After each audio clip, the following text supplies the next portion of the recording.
Guys good morning.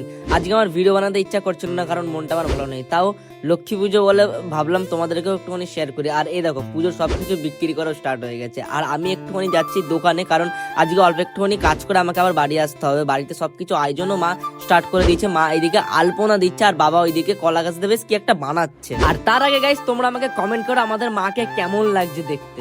মা কি আলপনা দিচ্ছে না খেলা করছে বুঝতে পারছি না। আর আমার বাবা এটা কি বানাচ্ছে তোমরা যদি জেনে থাকো আমাকে কমেন্ট করে নিশ্চয়ই জানিও। আর এই দেখো গাইস, আমার বোন মনে হয় রক্ত দিয়ে আলপনা বানাচ্ছে, কি এইসব। আর এই দেখো গাইস, আমার বোনের ফাইনাল রেজাল্ট, কত সুন্দর লাগছে আলপনা দেওয়াটা। আর পুজোর আয়োজন করাও মোটামুটি শেষের দিকে। আর এই দেখো গাইস, নাড়ু তৈরি করে স্টার্ট হয়ে গেছে, শুধু একটাই অপেক্ষা কখন আমার পেটে যাবে। আর গাইস এই দেখো, এই ঘরটাতেই আমি আর আমার ভগবানরা থাকি। ফাইনালি 600 কোটি অপেক্ষার পরে ঠাকুর মশাই চলে আসলো।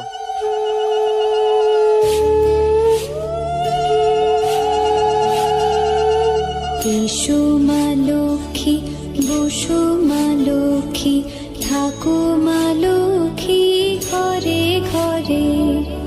এসো মা লক্ষ্মী, বসো মা লক্ষ্মী, থাকো মা লক্ষ্মী ঘরে ঘরে। গাছে থাকা ফুল ফলার মাঠে সোনার ধান, ও মা গাছে থাকা ফুল ফলার মাঠে সোনার ধান। দুধে ভাতে বেঁচে থাক মা তোমার